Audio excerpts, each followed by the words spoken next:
Meow. Hey guys, how's it going? Can everybody hear me well? I think so. Nice. So it's very good news that our beloved Spacey, I believe, has become a mom, and everything is good. Everything is healthy. Last time I checked, last time I heard, which was yesterday. So congratulations to Spacey. She has become a mother. I think she's going to be one of the best mothers on earth. So round of applause for Spacey.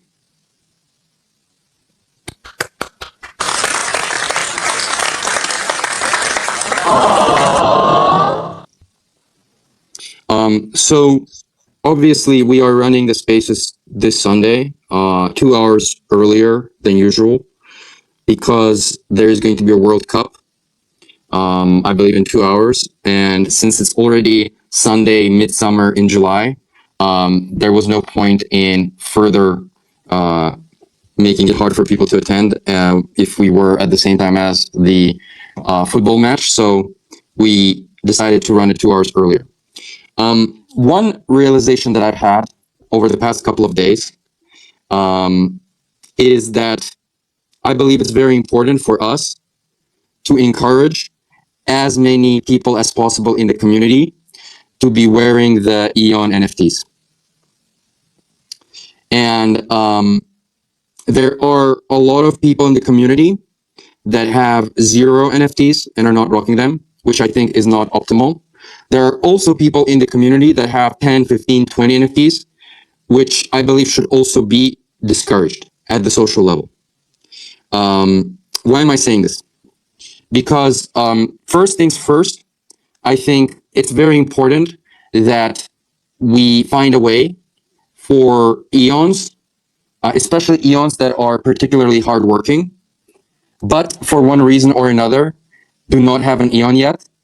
We want to find a way for them to find this Aeon, right? Actually, looking back at the situation, when I was initially, quote unquote, being recruited into the SPX community, seeing 10 to 15 people show up in my comment section, and most of them wearing, like, rocking the girls, that was very cool because, you know, if you see 1 or 2 randomly, you don't pay attention. But if you see 5 or 6 of them at the same time, you're like, what is this community, right? What is this community of these, like, interesting 3D anime girls? And it's attention grabbing, right? In a world that is so dilutive in terms of attention, it is definitely attention grabbing. So here's the thing, right? We need to find a way for people that have dozens of these Aeons to gradually either give them away or run some kind of a contest or run some kind of a competition. And I know you believe that competitions can sometimes also be suboptimal because people just join for the sake of getting the reward or whatever. But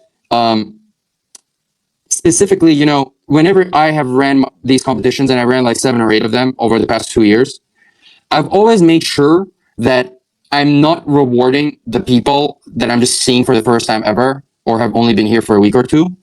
I'm always focusing on rewarding people that I've seen already working very hard for 6 months plus, if not longer, right? And the whole point is to essentially redistribute wealth, whether it's coins or NFTs or dollars or whatever, into the hands of the people that truly deserve it, right?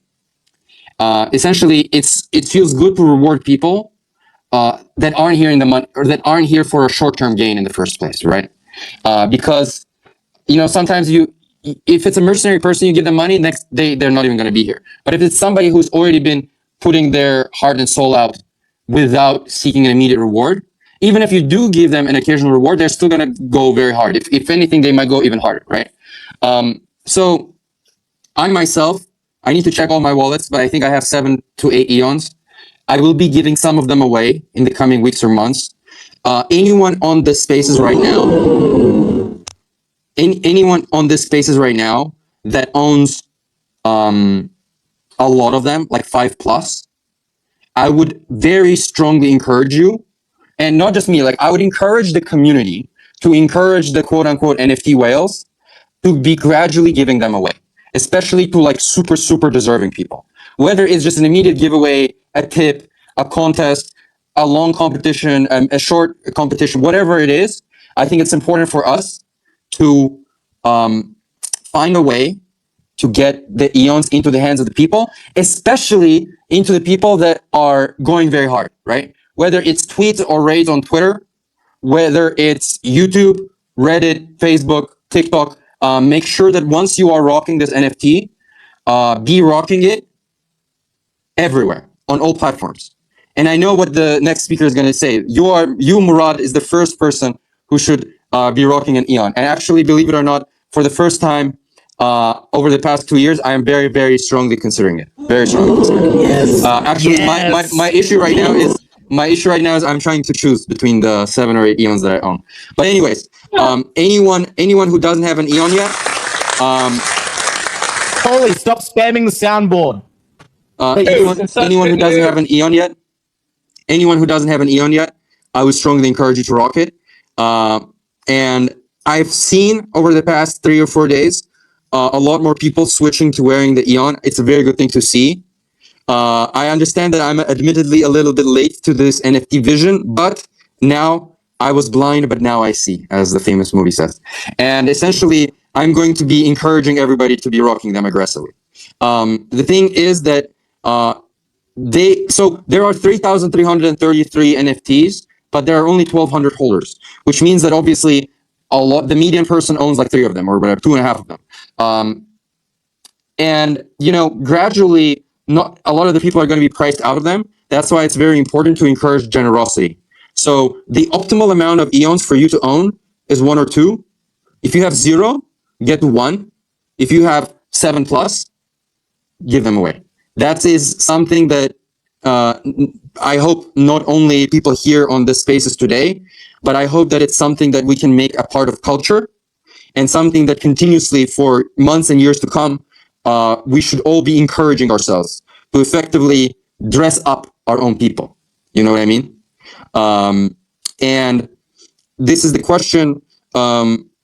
Again, I have 6 or 7 of them that I don't even use. They're all over my blockchain wallets. I'm going to find a way to give them away, probably through a variety of shorter competitions that last maybe a week or 2 instead of a month or a month and a half. And that way, I will gradually put them into the hands of the most kind of productive people. And specifically, the people that are hustling very, very hard, but are not rich yet or haven't gotten to buying one or have been prioritizing buying coins so far, which is totally understandable because I still believe that in the long run, coins are going to outperform wildly. That being said, though, out of the top 30 NFT collections, the Project Aeon NFTs are doing the best over the past month, as well as the 7-day time frame. So that's something very good to see. But yes, that is the first thing I wanted to say. And hi, Paulie Chang Bript. Please go ahead before we move on to topic number 2. Let me get in there. All right, I'm gonna pretend like you said an A in front of the E that entire time. Okay. From now on, always do that. Okay. I will turn my blind eye. Yeah, well, we've always, like, from day dot, we have always given away Aeons. So, like, it has always been a part of the culture. And it is good. Aeons are really effective at rewarding cult labor for people that have, like, earned their stripes, especially for people that can't afford them. Because, like, there's such is the word breadth of, like, people in different financial situations. Some people can. Like, I'm not going to give an Aeon away to someone who, like, has $500,000. It's like, fucking buy it off the floor, dude. But then you have other people who, like you watch them work, they give it their all, and then you're like, why don't you have an Aeon yet? And they're like, I can't afford one. And you're like, how much SPX do you have? And they're like, not much. And then you're like, okay. And then you like send them your wallet and you cross out the ones that you don't want them to have and you let them pick. And those Aeons like never get sold. Like I've given away like 8 or so that way. I've given away like a couple in competitions. Super effective. It's almost like better than tipping people SPX because like, yeah, it just works really well. So it has always been a part of the culture. It's just sometimes it's a hard one to put at the forefront, maybe because people get jealous and stuff. It's just human nature. And they're like, well, why did you give them one, but I didn't get one? And then you're like, oh shit. But yeah, it's definitely been a thing. I've given away like 8 or 9, and I mean, I fucking live in my mum's shed and eat beans and rice. Like, I don't have that much money, but yeah, it works. It works really well. So I would agree, but also I'm keeping my Aeon. I'm keeping my stack of cute girls. There's one The thing is, ain't going anywhere. The thing is, I ideologically disagree with owning like more than 3 of them. Why? Because to, like you said, to like a non-wealthy person in the community that are hustling very, very hard, they might increase their motivation and love and a feeling of being a part of something by like 200%. While for you, it's just like a plus 1% type of thing. You know what I mean? It's like it doesn't change anything in your life, but in that person's hands, it is really going to turbocharge them like pretty much forever. You know what I mean? But also, somebody just messaged me. They said to add a point to your fantastic idea to give away Aeons. Now it's still possible regarding prices to give them away without walking into a gift tax in most countries. Right? So for those of you Aeons who live in jurisdictions where taxation is a serious thing, particularly in the West, the gift tax is a thing in most of the countries, and right now they are still at prices. I don't know what it was, 0.7 ETH or something. Last time I checked, they're still at prices where you're not walking into a tax. You're probably below that threshold in Europe and USA, I would assume, is what the guy meant. The other thing I want to talk about is I've seen very cool ways in which people have been posting on Reddit in subtle ways, right? And the people who have been doing this are Slow, Thigh, Maddox, Aeon Trucks, and Aeon Reborn. And essentially, it's kind of a fine line, and you have to find that like thin path, so to speak. But essentially, you want to talk about things that are super, super relevant for Gen Z, for early millennials, for the zeitgeist, like the current issues at hand. But while SPX should be present in a small way there, it shouldn't be like a hard shell, right? And again, this is more of an art than a science, and there's like a variety of ways to do this. But for example, Maddox kind of cut up Tenzin's video where he talks about some of these issues in an elegant way where it's pretty much just talking about the issues, right? There's no, the cryptocurrency is not being aggressively shilled to you in that like Reddit thread or whatever, right? But for example, Tenzin is wearing the SPX6900 shirt, and it kind of triggers the person to kind of think, what is this thing, right? And especially given the fact that they're not being aggressively sold, like they don't think that something is being aggressively sold down their throat, right? It actually makes them want to research it even more, right? So this is just one example, but creatively posting on Reddit in such a way where you can get a lot of upvotes, you can get a lot of views on some of these like mid-sized and large-sized subreddits without getting banned, obviously, or without getting your post deleted. That's definitely something that should be prioritized by the community even more, because, and like I've always been saying, we're already relatively well established on Twitter, but it's specifically Reddit and Facebook and YouTube and these other platforms that I think we should be prioritizing in general, right? If we were to kind of draft up a strategy doc, like a McKinsey style top-down strategy kind of idea, right? Essentially, in general, I think at this point in time, we're better off focusing with our efforts on communities that aren't crypto specific or crypto Twitter related. And if we ever have ambitions or dreams of our price or our future evolution to diverge from being dependent on BTC or ETH price action, then what does that mean? That means that we need to prioritize recruiting, focusing on, and getting in front of people that are not crypto full-timers, are not crypto degens, are not crypto Twitter kind of everyday users, right? Because the more we focus on crypto Twitter, the more our coin is just going to be a beta on ETH or a beta on BTC. What does beta mean? Beta means that we're gonna go when these large coins go up, we're gonna go up a bit more. When these large coins go down, we're gonna go down a bit more. That's what being beta is from a financial point of view, right? So the more we focus the more we focus our recruiting and marketing and distribution efforts on areas that are not full-time crypto people, token people, altcoin people, the better it's gonna be.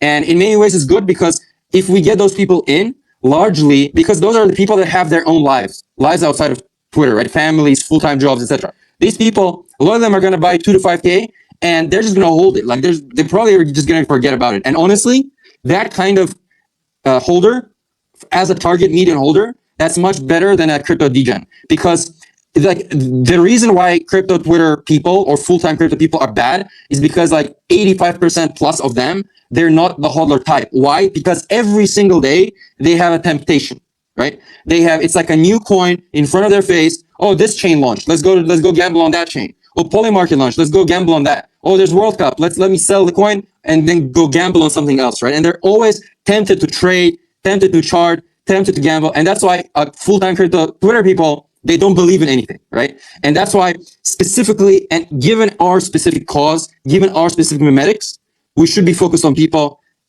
outside of crypto. And honestly, if we ever hope to diverge away from Bitcoin or Ethereum and chart our own future forward, then we should focus outside of Twitter. The other thing I want to mention is Barcelona Aeons. They have recently announced the creation of a Barcelona chapter. They are continuing on the footsteps of other people, where there's going to be a London chapter, there's going to be Austin, Texas chapter, and other chapters are there's already a Melbourne chapter, and other chapters are gradually opening up, which I think is a very bullish thing.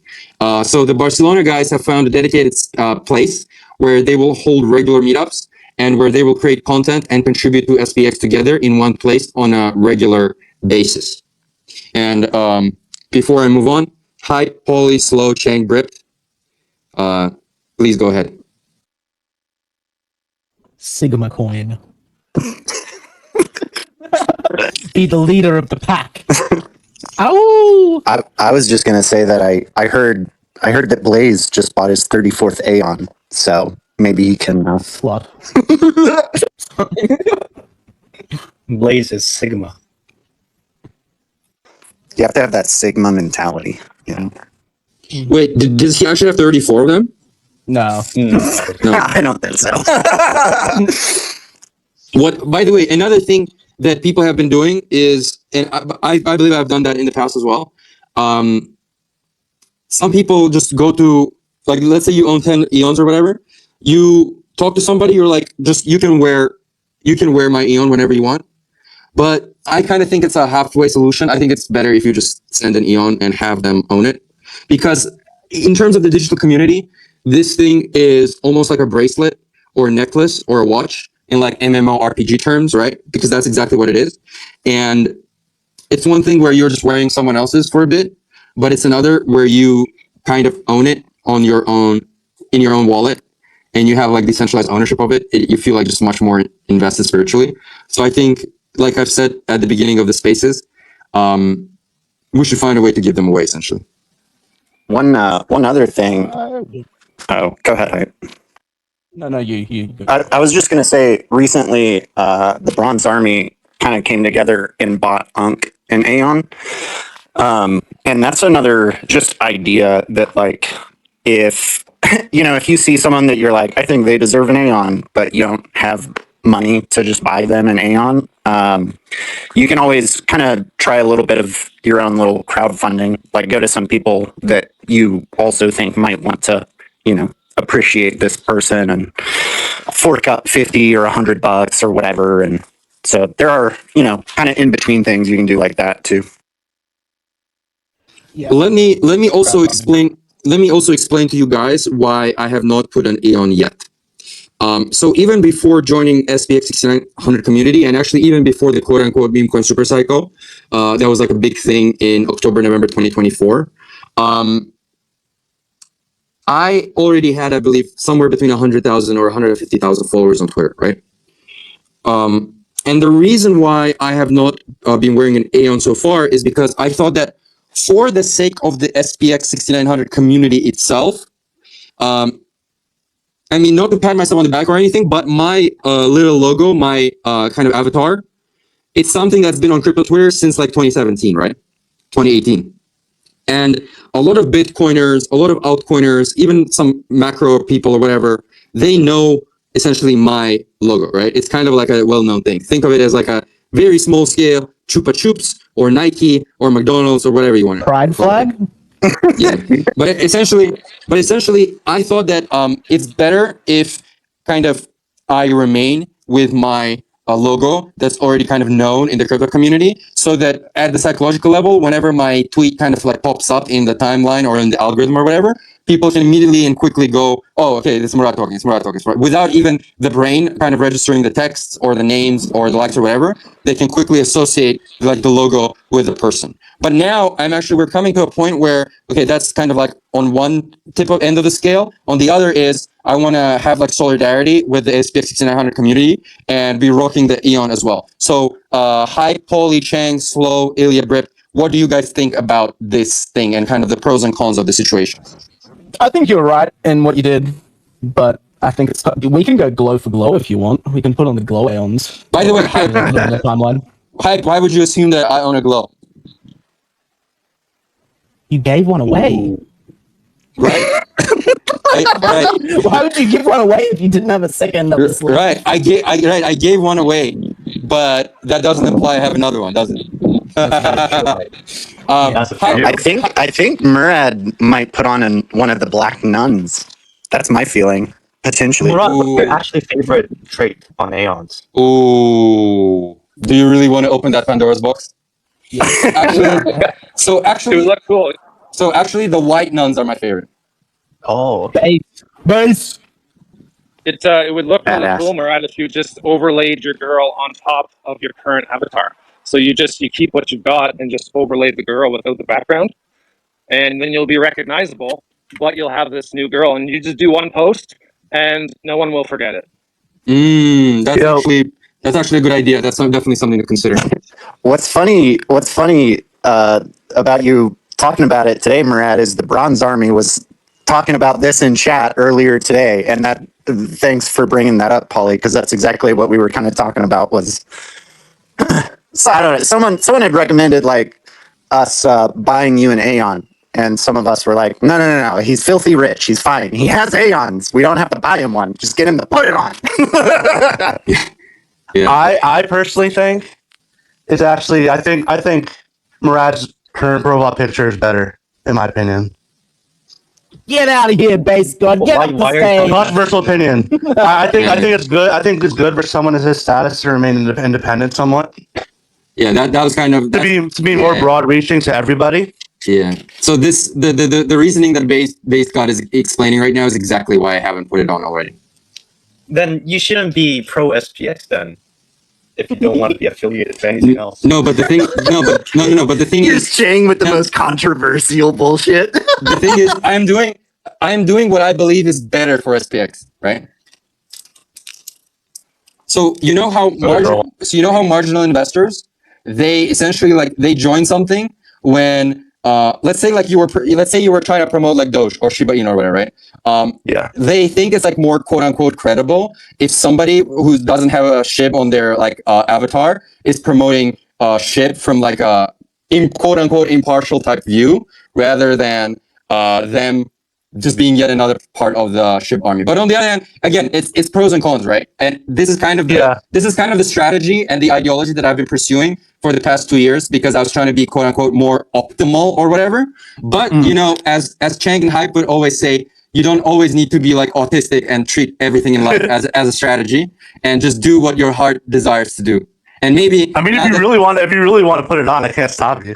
That's something you really want to do. But that's the pros and cons. Base God, essentially, you made a case for like not doing it, but the other guys are making a case for doing it. Because also on the same case of like for the not doing it, I think it's pretty clear that SPX is like your number one favorite coin, number one favorite project. Yeah. I mean, you promote it a lot. So it is clear. You have an Aeon in your background. It is clear to people that have been CT natives for the past 2 years, right? Mhm. But really, at this point, they're not the ones driving price, right? In the future, Sure. when SPX goes to like hundreds of billions, it's going to be people that are not full-time crypto people that are driving 90% of the effect, right? Yeah, that's true. Yeah. So we should never, like, it's very tempting when you're spending all your day on CT to be kind of optimizing your behavior and lingo and thinking for CT, but it's actually much smarter to be optimizing for people that are not on CT at all. Yeah, that's true too. Yeah. So So that's it's almost like as more people come across you now from CT, it's like it's almost like they immediately see you as an Aeon. yeah, exactly. And by the way, guys, this is something I'm going to tweet as well, probably in next week or something, but I'll kind of put it out here as well. Let's figure out who the people are in the community that are super deserving of an Aeon at this point, but don't have it yet, right? That's one thing to figure out. Second thing is, if somebody has an excess 7 or 8 Aeons extra on top of 1 or 2 that they would use, right? What are the best ways to give them away, right? Should it just be given away, no strings attached, or should it be given as some kind of a prize for some kind of a contest, competition, even if it's a small one, a week-long one, right? Hype Chang, guys, Slow, what do you think? Slate label. Carrot on the Competitions are stick. good. Just because people get bored. People flipping the stock market get boring. So it's fun. It's fun to have little contests here and there, get your creative juices flowing, and somebody's still winning in the end instead of just picking someone and then you're like, okay, what now? So you might as well draw it out. It's the same result. So Yeah, I kind of, Also, I do believe one thing you mentioned, giving it away to someone who's super deserving, is actually like really good because I myself, this Aeon like I have right now, Hype gave it to me as a gift, and I don't want to sell it at all. It's like there's just this sentiment that I don't think I could sell it. I just want to keep it forever, and it actually boosted my morale to do some more work on SPX, so I could help out as like I don't know, it just feels like more sentimental and it's like you just want to keep it more. definitely. And you guys know what's very kind of a bullish thing? When I first got into SPX, there were 250 plus Aeons for sale. It was even 300 at some point. It's high, if you remember, summer of 2024, 2 years ago. And right now, there's only 63. And I believe that the same thing is actually happening. And this type of stuff is not even showing up in price yet, but it will eventually. And essentially what I'm trying to say is the same exact thing is happening at the coin level. You know what I mean? Whereby essentially there's like fewer and this is what Matt Bex talks about a lot, right? There's like fewer and fewer coins for sale. And during this like summer sideways, like low volatility period, you can't feel it. But as soon as even a bit of buy pressure comes in, there's nothing for sale. So just a couple of buys drag the price up like very sharply, very quickly, right? And essentially you can see more clearly at the NFT level because there were 300 for sale and now it's 63. And it really is fewer because a lot of them have like meme prices like 2,000, 6,000, etc. But yeah, essentially both on the NFT and the coin, there's like fewer and fewer out there trying to get sold, you know? But this is actually leading me to the next question, which is why have you not put on the Glow Aeon, which I believe you acquired from Esthetician, which I've given to an Esthetician initially? And by the way, let me guess. First of all, I have several theories about this. The thing about NFTs in general is if you start rocking an NFT and you've been wearing it for 6 months or a year plus, etc., you know, even if you do sell it, someone in the community it will always be known as that person's NFT. You know what I mean? It's almost for life, almost, you know, quasi for life. And so that's one thing. Second thing is when SPX movement succeeds, you know, those ultra wealthy kids of oligarchs and billionaires or whatever, whenever they join these like internet movements late, they want to make up for their lost time by showing off harder. So some of these people are going to be buying the glowy NFTs for like 100 ETH plus, 200 ETH plus. Hype, are some of these theories relevant to what you're doing? Yes. Well, so explain yourself, sir. Well, I haven't put it on like I'm my VTuber. Yeah. and like the VTuber cost more than the actual NFT it's based on. So it's like that's like an identity thing. Also, I was like, I'm planning to like put it on soon and be like, ooh, I'm a butterfly. You know, Like, fuck, dude. Just you like swinging your dick around on the timeline if you're wearing your glow Aeon. so you know how in countries such as Netherlands and to some extent Germany, Belgium to some extent, well the Dutch part at least, and especially Scandinavia and also to some extent Japan. In these countries, they have what's called pole poppy syndrome, where even if you've become wealthy, it's strongly disencouraged for you to show off your wealth. And for me, I have a bunch of NFTs with which are super rare, but I don't know. I feel weird kind of wearing them because I have always, even since I was a little kid, I hated kind of like, I felt that if you ever overspend money in some ostentatious way, it's almost disrespectful to those that have less than you. And I don't know. I just kind of have this modest philosophy about life at the aesthetic level, right? But so that's my issue with the NFTs, which have super rare, what's it called? Super rare traits, like the bears and the ducks and the giant cat and stuff like that, and let alone the glowies. It's like, I don't want to be like, oh, like everybody's like a regular girl, but I have like a special one. I'm like this like crazy guy. It's like almost like wearing a gold watch. It's like this ostentatious in a way. And so I don't know. This is kind of one of the issues for me. So, Hype, what do you think about this? Yeah, you don't want to be like, ooh, I'm not like other girls.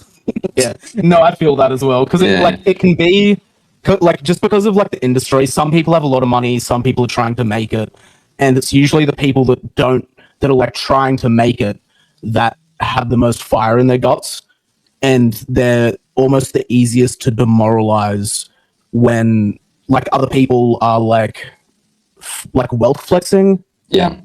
and you don't want to like be like, yeah, you don't want to upset that. 'Cause you And end up, like, Hype, I think probably not to the same extent as Scandinavia, but I think Australia has some of that as well, in my opinion, right? yeah, definitely.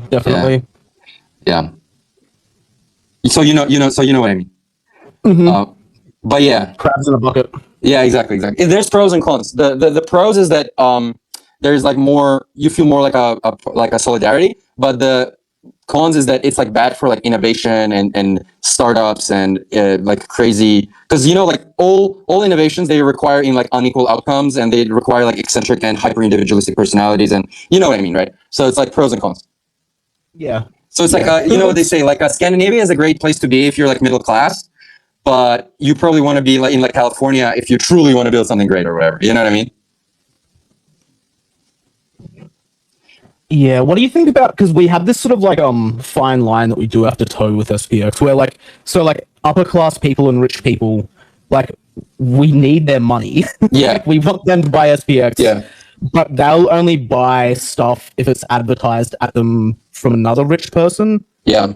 But then when we use like upper class people to advertise to other upper class people, it demoralizes the middle class, lower class people. Yeah. So how do you think we It's a sort very of interesting navigate that? it's a very interesting thing that I've thought about a lot. But actually, even before SPX, I've always jokingly told my friends that it's actually upper middle class people that create culture. It's almost always like upper middle class teenagers and people in their 20s that create culture. That's just like statistically, that's just how it works. Yeah, because you have the money to, but like Yeah, you're not. But you still have some hunger. You're not. You're not Yeah. like there. You're Yeah, not there exactly, yet. exactly. And I've always said that actually, believe it or not, right?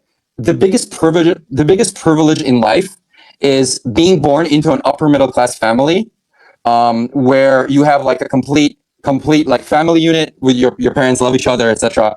I actually think that's like optimal for mental health, for spiritual health, because you still have some ambition, but you're not like starving to like make ends meet. Because like so many kids of billionaires, they become like junkies and depressed, and they just become like degenerates essentially. You know what I mean? So there is a golden balance. Yeah. Then when you're like below upper middle, it's the stress just piles on too much. Right. Like the stress can become very overwhelming very easily, and like you have a window, and you can miss that window pretty fast.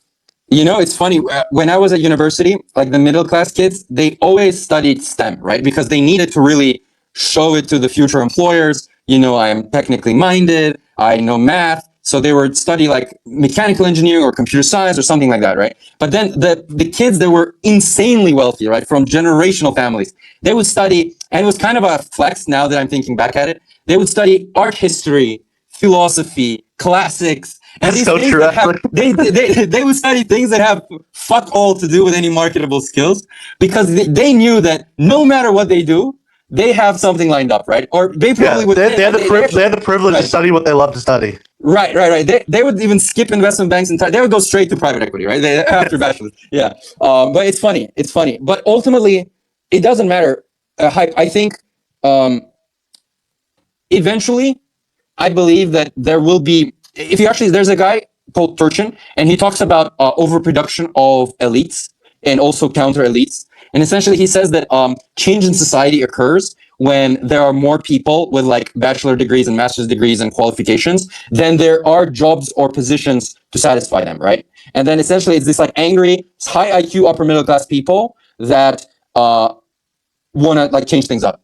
But ultimately, I think there will be people among the wealthy that will essentially, I believe that right now, kind of, I wouldn't say our goal, but I would say one of the things that would benefit us, in my opinion, is to essentially trigger finding like the next Murad or whatever, right?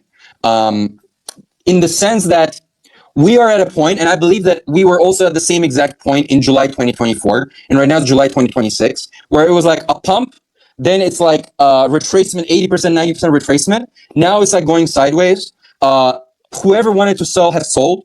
Whoever was a trader or a tourist have sold. Now it's like diehard people. It's also the summer. And I essentially, again, I wouldn't say it's our goal, but like a nice to have come around September, October, November would be to find another person, because this is what Matt Beck always talks about. He says, we are at a point, sometimes you can be at the top of the mountain, and because of how a bunch of increasingly large stones are like piled on top of one another, you can, with your pinky finger, you can you can have a tiny stone start rolling down, and it's going to cause a giant avalanche. You guys know what I'm saying, right? And essentially what Matt Beck is talking about is cyclically, these crypto coins, they come to a point where, okay, you have a giant pump, you have a 80%, 85%, whatever retracement. Now you're going sideways. The supply is increasingly squeezed. Every week is getting more and more squeezed. And essentially, it's an opportunity for you don't even have to be super rich, right? But it's an opportunity for someone to come about and essentially just an attempt to buy 0.5% or 1%, 1.5%, whatever it is, buy that much. Ideally, somebody who's both rich and famous, but at least one of those would be good, right? But let's talk about ideals, right? Somebody who's both rich and famous, you come in, you buy some amount that is somewhat meaningful, call it $1 million or more or whatever, 500K or more. And then you essentially use your own fame or use your own clout, use your own connections, networks, whatever, to essentially work for the community, right? And I believe that this is where we're headed, right? Because the price is going to become so sensitive because most of the supply is just getting diamond handed, whereby it almost becomes like a bounty, right? It almost becomes like a bounty, just asking somebody smart enough to come and take it, right? Take advantage of the situation. And essentially, sooner or later, that next person is going to come who's going to trigger that next avalanche, right? And I do believe we're going to succeed with or without them, but it's kind of like a side quest or like a secondary, tertiary thing that would be a nice to have, if you know what I mean. Yeah. Unk, did you have something to say? You had your hand up. Hey, yeah. Hope everyone's doing good. And yeah, kind of like on that note, it's like, we've kind of realized it's like we live in our X echo chamber, right? And kind of, the Bronzies do whatever, but we do have these finance guys that are brilliant, Murad, yourself included, Matt Beck, all the guys that are making these really, these financial basically videos and stuff. What I'd love to see is I think that there's enough content and I think our minds are good enough. I would like to see our finance guys cross platforms into traditional finance discussions, because I think that if you're looking for money, we have to put ourselves in the arena as the greatest hedge bet that's ever existed in finance. And I think we have the minds to get on these traditional finance platforms and give the SPX argument. Yeah, I don't disagree because I wanted to say like with wealthy people, even if they're not famous, just flat out wealth, more people of higher wealth. Oftentimes they may not be too active, but they're here and they identify good assets in undervalued situations, and they have the ability to hold through multiple market cycles. That being the most important. Like they're able to hold through multiple market cycles versus someone who doesn't have that much. I mean, it's kind of difficult to do that, right?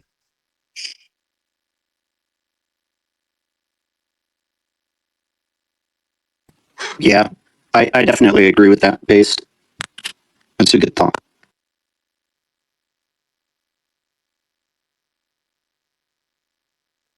Doubling back to the finding a second Murad thing. I've thought about it like so much, because Murad, you're essentially the best possible KOL type we could have gotten into SPX out of like everybody. So anyone to come in next is sort of not going to live up to the same standard, I don't think, in terms of like attentiveness and like passion and like I guess purity. So it's like it's good, but I'm also like hesitant about like certain types, because SPX was always like anti-KOL for like a good reason, because most of them are like grifters, like especially on crypto Twitter.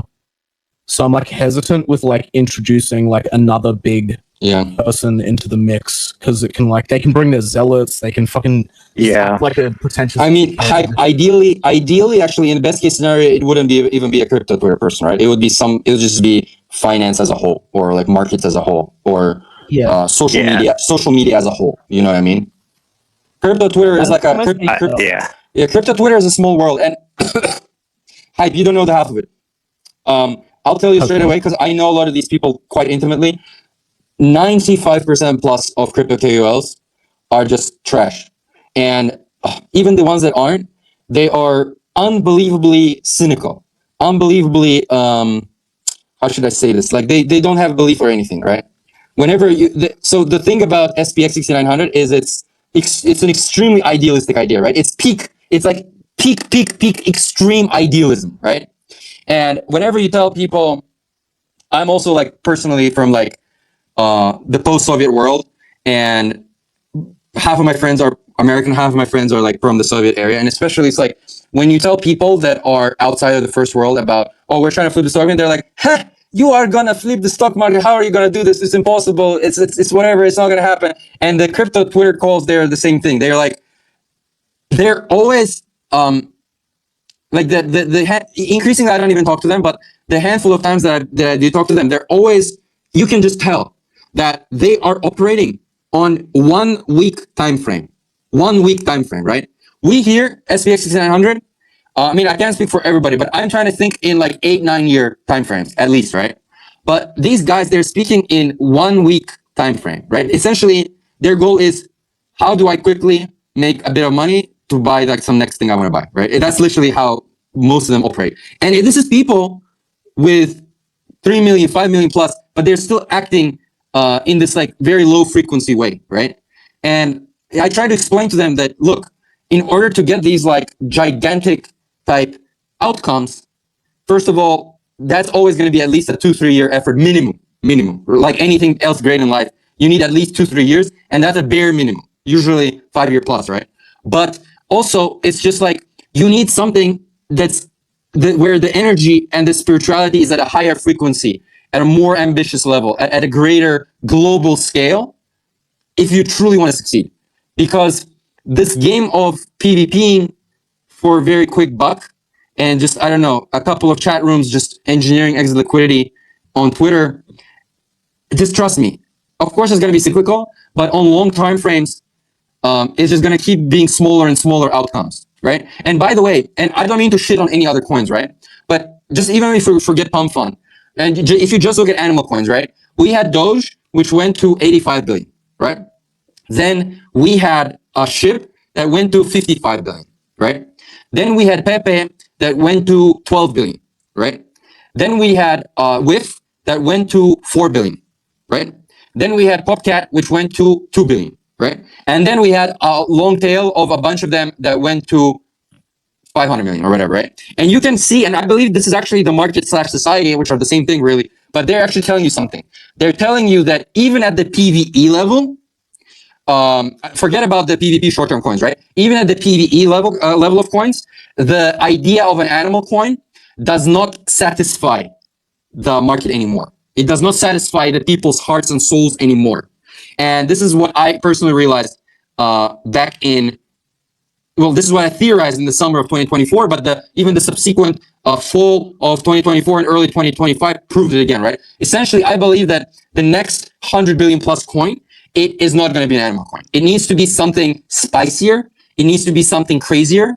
It needs to be something kind of like insane sounding, but really for the people that it does attract, it attracts them at an extremely deep level and pretty much for life, right? And this is the only way to succeed. Essentially, the game has gotten harder from compared to just launching a website in 2017 or just launching a DeFi copycat in 2021 or just having an animal coin in 2024, whatever, right? The game has gotten harder even at the mimetic level, at the community level, at the social level, at the spiritual level. The game has gotten harder, and essentially now the game requires more from you in order to succeed. Now, 99% of crypto KOLs, they're still just trying to do, oh, okay, this month I'm going to grift this way, this month I'm going to grift this way, but I don't know. I don't think it's elegant. I think it's unaristocratic. And I think it's much more elegant to do something that is world changing at the cultural level, right? And this is, I don't know, this is a bit of a ramble, but this is how I think. And so I totally agree with you. I personally can't even think of other crypto KOLs because, even the good ones, even like the non-trash ones, they're going to hold for 3 months and then they're going to like disappear at best, right?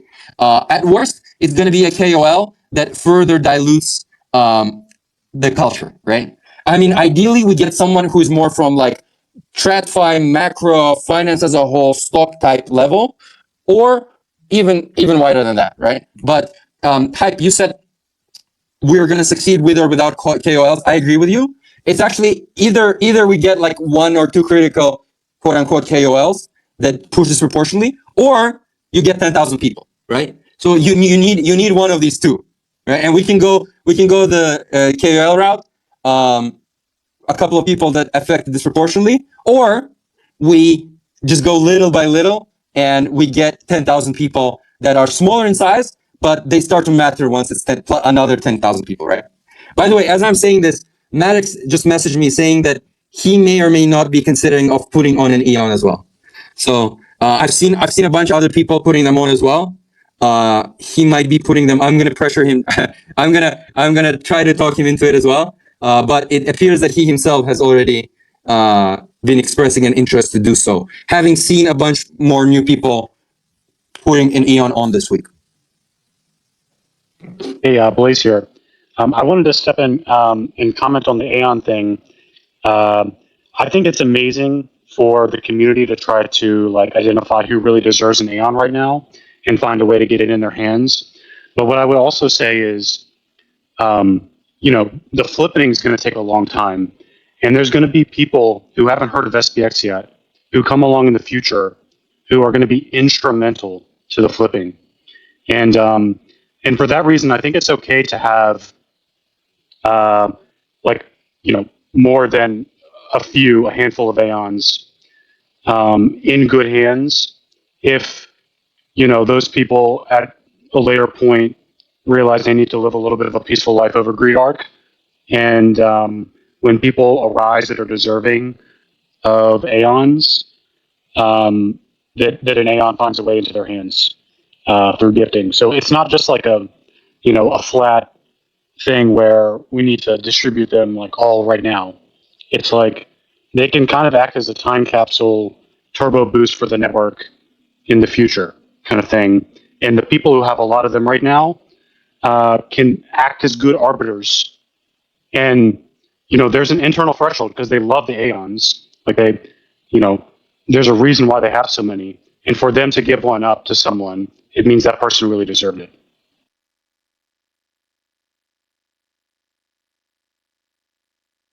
Yeah. Yeah, I agree. Hell yeah. Yeah, because with like each wave of growth, there are going to be deserving people who, spend time in the community and they're just really going to be out of reach. Like Aeons will be out of reach for them. So yeah, I think I like that idea as well, Blaze. Like even just like having a second or third Aeon or something, if that's something you can manage, and just holding on to it to be like, okay, I'll give away this Aeon in the next like 2 years, ideally, something like that, or the next 10 years or whatever. Yeah, it's cool to think about stuff like that.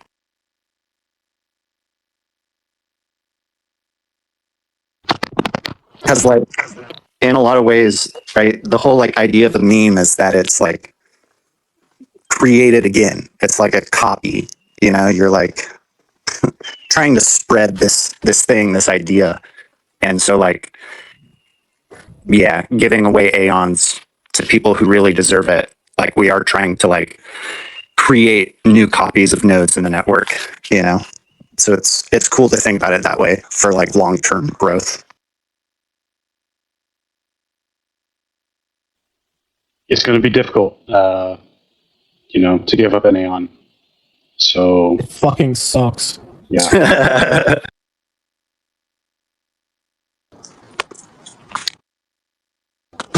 Yeah, it's hard too because you really do want to make sure they are deserving.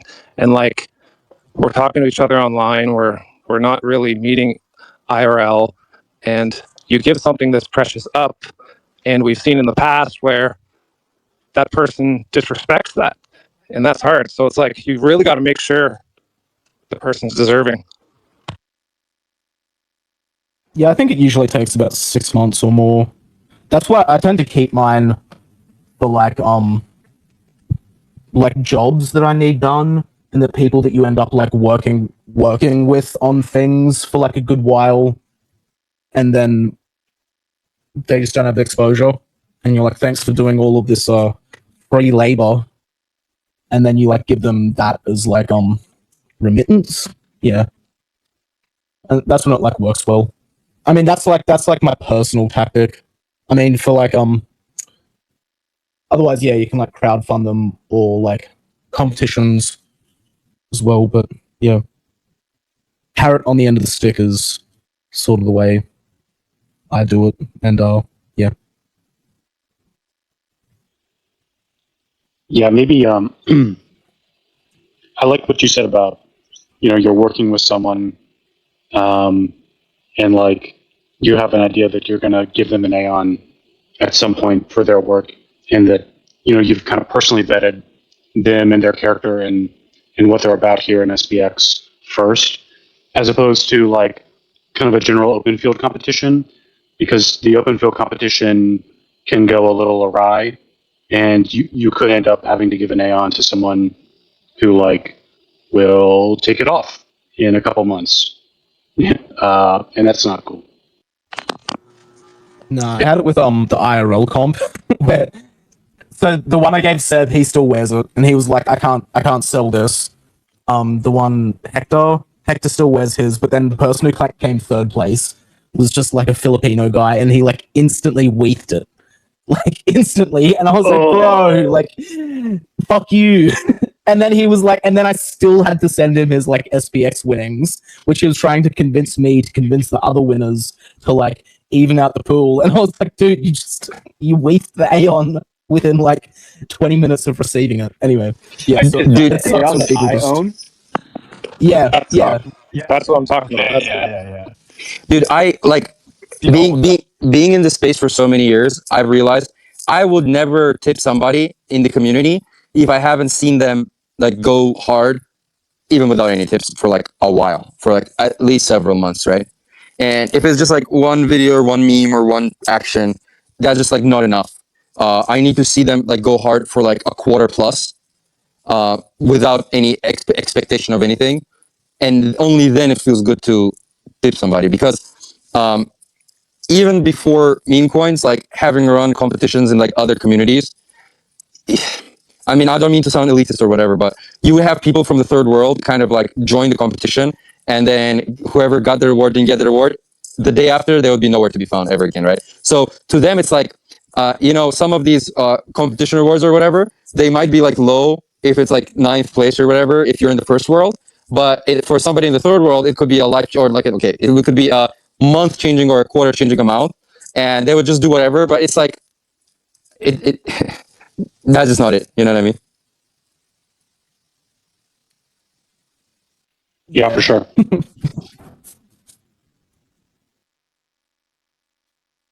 buddy.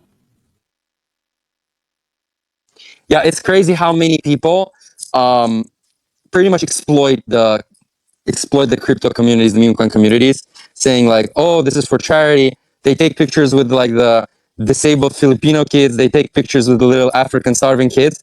But the guy literally just takes 99% of the money for himself.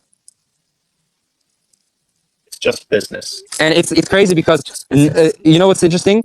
95% of like non-profits or philanthropy, it's literally just like middle management, pretty much like stealing the rich people's money in that particular case.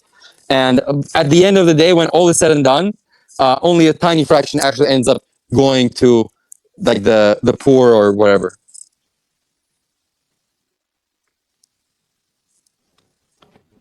Yeah, that's why it's best to keep things inside with SPX, like internal. And then it's like, because it functions on like a ledger of trust and like proof of labor, or like it's proof of work, but the work is actually work.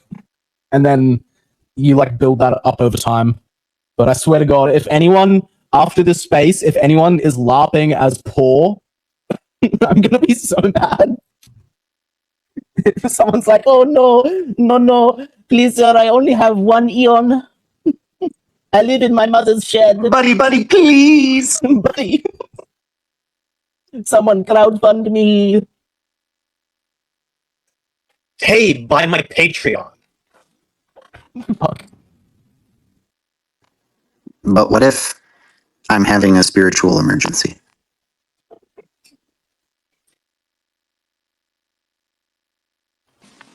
Hello, can you hear me? Yes, we can hear you. Hey, I just wanted, I'm cooking right now, and I just wanted to atone a little bit to what Murad was talking about giving out Aeons. Actually, my Aeon came from a website that I did that unfortunately got taken down because of external issues. But so essentially, that's kind of what put me in the eye of one of the OGs, I guess. And then I got gifted this Aeon that I'm wearing right now. And from that has come like me being on with Hype and like teaching people how to do the model, and then being able to do like music content and all this. So I just wanted to put out an example as to what a good, an Aeon in good hands kind of does. So yeah, just shout out to all the big ones that are gifting these Aeons and really making them be like angels in like a metaphysical way. I would second what you said, Jizzle. Yeah, the way that you like incorporate your Aeon into a bunch of art and are showing other people how to do it, that's really cool.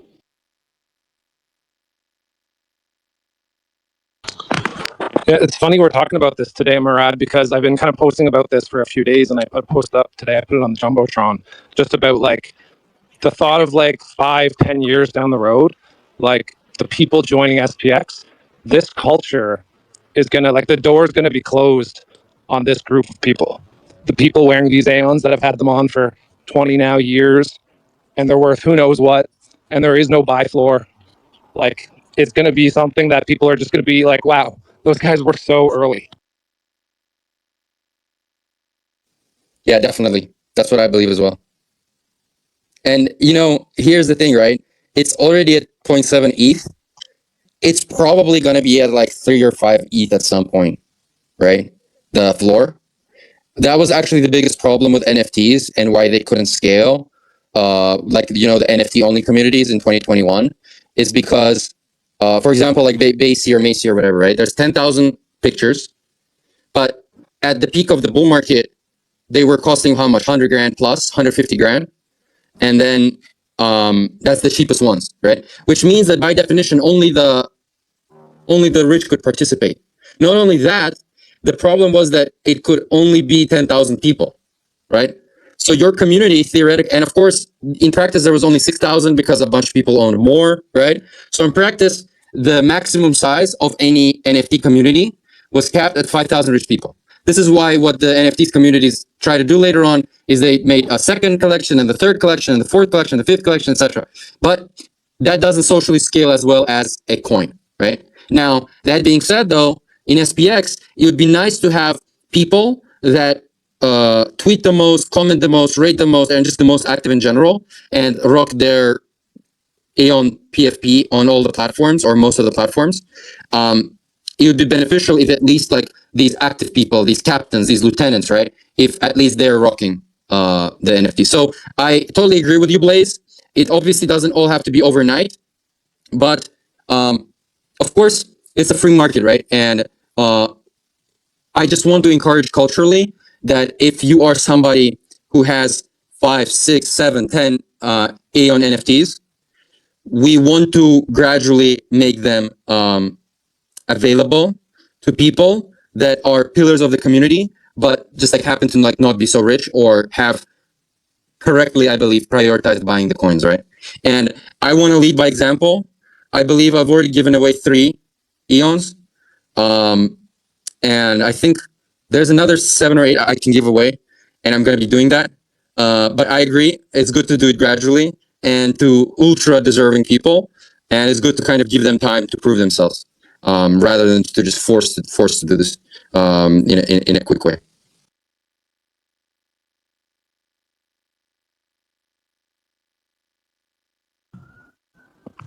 I gotta say, sorry, anybody that's giving these things away as gifts, 100% props to you. Like, to me, these things are literally priceless. Like Jezel said, like it kind of becomes a part of your personality, right? If you really, really understand SPX and you're a part of the culture of it. So you guys are seriously your goats for giving these things away, because these are priceless things that they're auto healing people, the right people.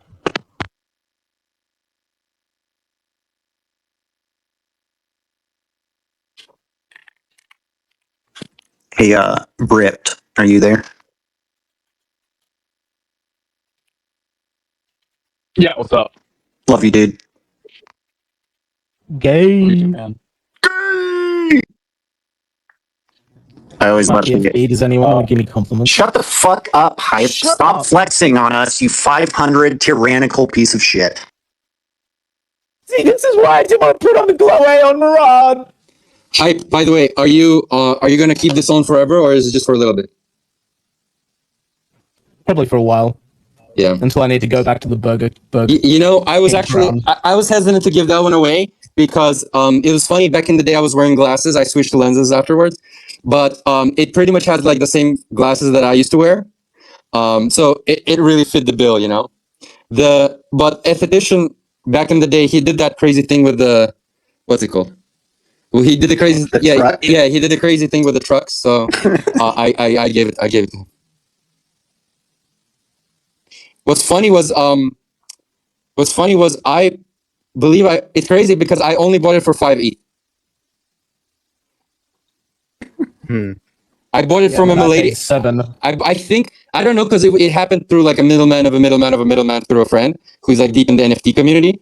But some lady guy minted it super early, and he just held it, and I bought it before like the SPX announcement, right? And they thought that, oh, it's gone, it doesn't matter, but I saw the value in that. And I think 0x Pepe the Frog has the gun one. Hopefully he got it back. I really hope he got it back. Oh, I hope so. Nah, he did, because the original scammer, they sold it, they floored it, and then someone else bought it. Florida? And then it sold for Like, 20, whatever. didn't it? Yeah, it sold for 20 ETH. And no one knows, Hype, no one knows who has the McDonald's one, right? No. Some Chinese person popped up on the timeline with it, and I was like, I don't know if it's you. Yeah. I tried the block. I think it's somebody just minted it, and it just holds since the mint. I know, dude. And you wonder if it's burned, essentially. Like, they don't have access to the wallet, and you're like, Dude, I wonder about that. Like, how many Aeons are just locked up forever, you know? Yeah, at least I think at least 1,000 of them are gone pretty much because yeah, I don't know. It's 1,200 holders and there's 3,333 coins, so a lot of them have to be locked up, right? Yeah.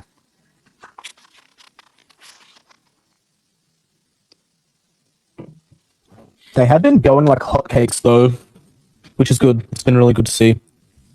Yeah, for so sure. many people have got their like sort of SPX allocations, and then they were like, they picked up one Aeon, and then they're like, "Ooh, I actually like these." The thing is, though, it's like let's say we reach a point where one of them costs 10 ETH. At that point, you're better off buying the coin, no? So Yeah. that's what I'm concerned with, like, because also I kind of jokingly told Matt, I said the sideways is good because you want the Eons to buy I was talking about the coin, right? I said sideways is good because essentially the way financial markets work is the longer the sideways, the bigger the pump. That's literally how it works. Why? Because the hardcore believers, they have more time to buy a bigger percentage of the supply gradually during the sideways while it's still cheap, right? And essentially those guys don't sell for a 3x. They don't sell for like hundreds and hundreds of x. And causing the parabola to just continue happening. And I mean, you can argue the same thing would happen with NFTs, but I think that at some point you reach some equilibrium point where the NFTs become so expensive that whereby from that point onwards, like the coin is a better investment. And so my only concern is I want the NFTs to go into the hands of deserving people while they're still affordable. You know what I mean? Yeah, absolutely. I feel the same. That's why I'm glad that they've been like at an affordable range for people to like scoop them up. Yeah. And by the way, for everybody who's listening, if you can think of somebody who is insanely deserving of one, but still doesn't have one, please DM me with suggestions as well.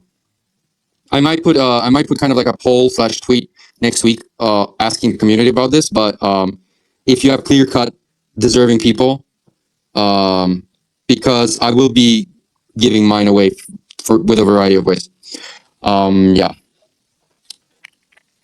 I was thinking about how, you know, you'll always be able to buy more SPX coins, but you won't always be able to buy an Aeon. That's kind of the way that I view it. Yeah, especially if it has a specific trait that you want, right? Yeah, for sure. Yeah, if you see traits that you like, I mean, they might not show up again for years. So Slow. I love the volleyball one as well. It's actually the very first one I ever bought. Oh, really? Nice. Yeah. Yeah, it's fun. I'm like a volleyball fan in general, so. Yeah, me too. I love Haikyuu. That's one of my favorites. Yeah. Very nice. It's so fucking good. Dude, best sports anime ever made. Yeah, I never thought I'd like ever tear up to like a fucking volleyball anime. Yeah. Kuroko no Basket is also Dude, good. I was gonna say Kuroko basketball is really good as well. But I think Haikyuu takes the cake. It's good. Excellent opening.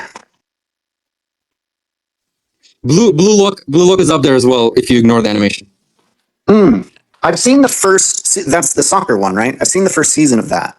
Is there more? Is there more than that out right now? There's two out. Third one coming. Okay. Hell yeah. Yeah, I never thought I'd be like 30 years old and into fucking sports anime. Like,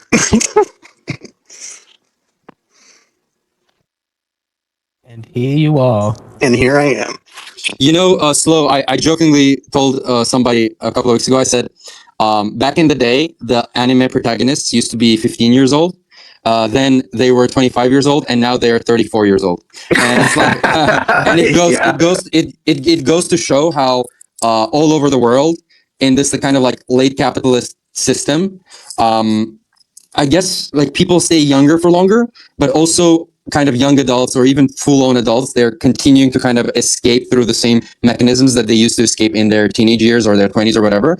And essentially, almost like culture is stuck in a way.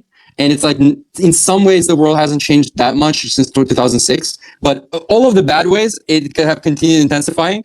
But in many ways, we're kind of stuck in this like 2007 type era. You know what I mean? And there's more and more, and there's more and more like isekai where the protagonist is like 36 years old, and it's like that wasn't the case. Like in the year 2000s, it was always like 17-year-olds in the anime. Right now, it's like 33-year-olds in the anime. Because in Japan and Korea, the salarymen, they read manga into their fucking 50s, right? Yeah, totally. Yeah. Totally. Yeah, you know, and Hajime no Ippo, the boxing manga, that's been running for like, I think 40 years. It's at least 30. I think it's 40 though, which is insane. So, I mean, yeah, you think about like people literally reading this for 40 years, you know? Yeah. Pretty crazy. I really loved, this just makes me think of Eternal's interview on Chad's podcast, but he brings up the whole, you know, you can't fail with like anime and God on your side.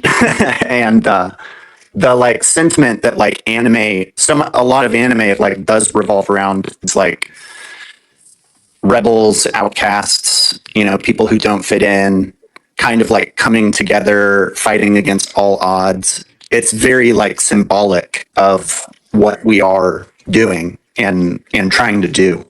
And I think that's one of the reasons why it's so like relevant to so many of us, because that's how that is how we relate to it. So it's energizing and like, you know, reinforcing of the mentality and the sentiment of what we're trying to do. Definitely. And, you know, I was just thinking a couple of days ago along very similar lines. I was thinking how in anime and actually Japanese literature and culture and arts in general, but that's a topic for another day. In anime, often topics that are recurring is the theme of resolve and also the topic of self-sacrifice. And I think it echoes back to samurai culture, where these things really, really mattered a lot back in those days, like the 13th, 14th century Japan, you know? And I think to this day, it is subtly influencing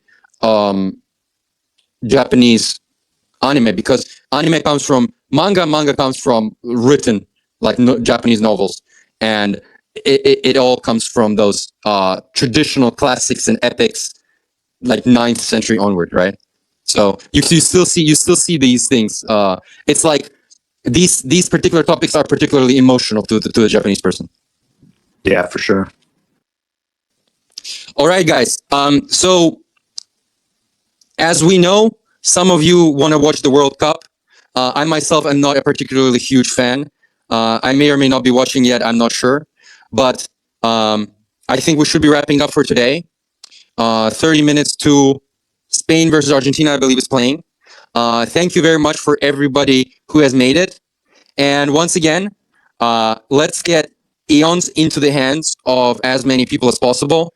If you have an Aeon and are not wearing it yet, do wear it. And if you have a ton, I would encourage you to gradually be noble enough to give them away to deserving people, people who hustle hard but haven't bought one yet. And if you can afford to buy one, go ahead and do so as well. Thank you very much. And ping pong space at in half an hour starts. So come hang out, anyone that wants to. No, we're watching the World Cup. Get out. You can do both, my guy. Awesome. Thank you very much, guys, and I will see you guys in a week. Thanks, Thanks, Ron. Bye. Thanks. Thank you, Brad. You look like a daddy. Man,